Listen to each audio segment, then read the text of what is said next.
ഒരുതരം ഹിസ്റ്റീരിയ ബാധിക്കുകയാണ്. മാധ്യമങ്ങൾ വഴി റിയാലിറ്റി ഷോകളൊക്കെ നടത്തുമ്പോൾ അവിടെ ഇരിക്കുന്നവൻ്റെ അഡ്രീനാലിൻ ഷൂട്ടപ്പ് ചെയ്യുന്നത് നമുക്ക് കാണാമായിരുന്നു. ജഡ്ജസിൻ്റെ പോലും വൈകാരികമാവുക, താൻ മാർക്കിട്ട ഒരു കുട്ടി SMS വഴി തോക്കുമ്പോൾ പൊട്ടിക്കരയുക, അവ ജനങ്ങളെല്ലാം കരയുക, ജയിച്ചയാളും കൂടെ കരയുക. ശരിയല്ലേ? ഇതെല്ലാം നമ്മൾ കാണുന്നൊരു വൈചിത്ര്യമാണ്. ഇപ്പൊ കല ആ തലത്തിലേക്ക് ഇന്ന് മാറിയിരിക്കുന്നു. വൈയക്തികങ്ങളായ അനുഷ്ഠാനങ്ങൾ നിലച്ചിരിക്കുന്നു.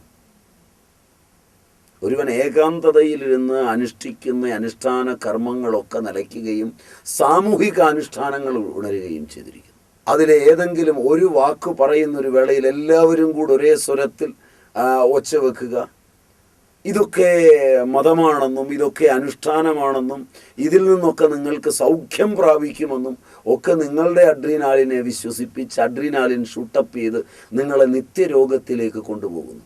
പലപ്പോഴും മനുഷ്യൻ്റെ സെക്സ്, മനുഷ്യൻ്റെ ആധ്യാത്മികത, മനുഷ്യൻ്റെ മതാനുഷ്ഠാനങ്ങൾ, മനുഷ്യൻ്റെ മദ്യപാനം, മനുഷ്യൻ്റെ മറ്റ് മോചനമില്ലാത്ത രംഗങ്ങൾ, ഇവയൊക്കെ നമ്മളൊരു പഠനത്തിന് വിധേയമാക്കിയാൽ അവനിൽ വരുന്ന ഈ ശാരീരിക പ്രതിഭാസത്തെ കണ്ടെത്താൻ പറ്റും. ഇത്രയും അറിഞ്ഞായിരിക്കുമോ മാർസ് എന്ന മതം മനുഷ്യനെ മയക്കുന്ന കറുപ്പാണെന്ന് പറഞ്ഞതൊന്നും എനിക്കറിയില്ല. ഒന്നും ഉദ്ദേശിച്ചിട്ടുണ്ടാവുമെന്ന് തോന്നുന്നില്ല. പലപ്പോഴും മതാനുഷ്ഠാനങ്ങളുടെ ലോകങ്ങളിൽ പോലും ഒന്നിച്ച് പ്രാർത്ഥിക്കുക, ഒന്നിച്ച് ജയ് വിളിക്കുക ഒക്കെ ചെയ്യുമ്പോൾ ഇല്ലാത്ത ഊർജം വരുന്നത് കാണാം. ശ്രദ്ധിച്ചിട്ടുണ്ട്.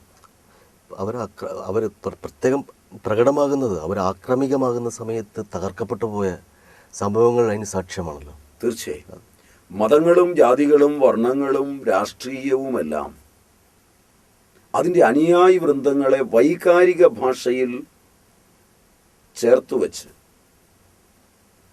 അവൻ്റെ അഡ്രീനാലിൻ വികൃതമായി ഷൂട്ടപ്പ് ചെയ്യുന്ന അവസ്ഥയിൽ നശിപ്പിച്ചിട്ടുള്ള സംസ്കാരങ്ങളുടെയും നശിപ്പിച്ചിട്ടുള്ള ജീവിതങ്ങളുടെയും നശിപ്പിച്ചിട്ടുള്ള ഒട്ടേറെ നന്മകളുടെയും ഏതാണ്ട് സ്മാരകമാണ് എല്ലാ മതങ്ങളുടെയും ജാതികളുടെയും വർഗങ്ങളുടെയും രാഷ്ട്രീയത്തിൻ്റെയും ഇതപര്യന്തമുള്ള ചരിത്രം. എന്നിട്ടും ബുദ്ധിജീവികളാകട്ടെ സാംസ്കാരിക നായകന്മാരാകട്ടെ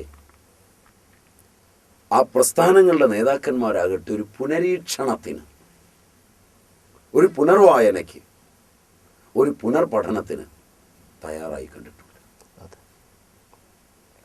അതേസമയം ഈ പഴം കഥകൾ പറഞ്ഞിട്ട് ഒരു തഴമ്പെന്ന പോലെ കൊണ്ടുകിടന്ന് അതിൽ അഭിമാനം കൊണ്ട് അന്ധമായി മുന്നോട്ട് പോകുന്നുമുണ്ട്. അവൻ വ്യക്തിയുടെ അഡ്രീനാലിൻ ഷൂട്ടപ്പ് ചെയ്യുന്നതിൽ ആധുനിക കാലത്ത് കല വരെ ഇങ്ങോട്ട് മാറിക്കഴിഞ്ഞിട്ടുണ്ട്.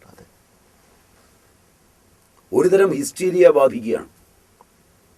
മാധ്യമങ്ങൾ വഴി റിയാലിറ്റി ഷോകളൊക്കെ നടത്തുമ്പോൾ അവിടെ ഇരിക്കുന്നവൻ്റെ അഡ്രീനാലിൻ ഷൂട്ടപ്പ് ചെയ്യുന്നത് നമുക്ക് കാണാമായിരുന്നു.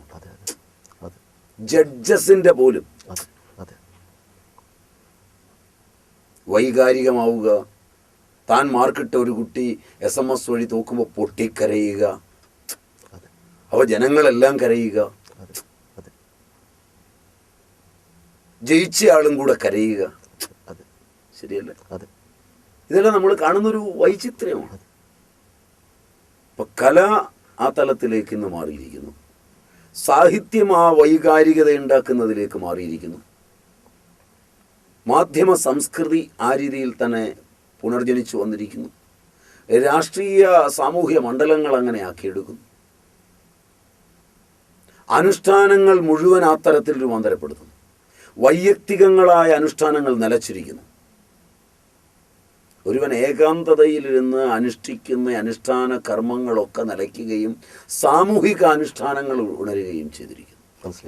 നഗര പ്രദക്ഷിണങ്ങളും നഗര ഘോഷയാത്രകളും നഗര സങ്കീർത്തനങ്ങളും ദീപക്കാഴ്ചകളും വെളിപാട് പ്രസംഗങ്ങളും വേദോച്ചാരണങ്ങളും നിങ്ങളും നമ്മുടെ നാടിന് അന്യമായ ഭാഷയിൽ അന്യദേശത്തു നിന്ന് വന്ന് ഒരാൾ എന്തൊക്കെയോ പറയുന്ന ഒരു സ്റ്റേജിൽ ഭിന്ന ഭിന്ന മതങ്ങളുടെ സംസ്കാരങ്ങളിൽപ്പെട്ടവൻ പോയിരുന്ന് ആ പറയുന്നത് കേൾക്കുമ്പോൾ അതിലെ ഏതെങ്കിലും ഒരു വാക്ക് പറയുന്നൊരു വേളയിൽ എല്ലാവരും കൂടെ ഒരേ സ്വരത്തിൽ ഒച്ച വെക്കുക, ഇതൊക്കെ മതമാണെന്നും ഇതൊക്കെ അനുഷ്ഠാനമാണെന്നും ഇതിൽ നിന്നൊക്കെ നിങ്ങൾക്ക് സൗഖ്യം പ്രാപിക്കുമെന്നും ഒക്കെ നിങ്ങളുടെ അഡ്രീനാലിനെ വിശ്വസിപ്പിച്ച് അഡ്രീനാലിൻ ഷൂട്ടപ്പ് ചെയ്ത് നിങ്ങളെ നിത്യരോഗത്തിലേക്ക് കൊണ്ടുപോകുന്നു.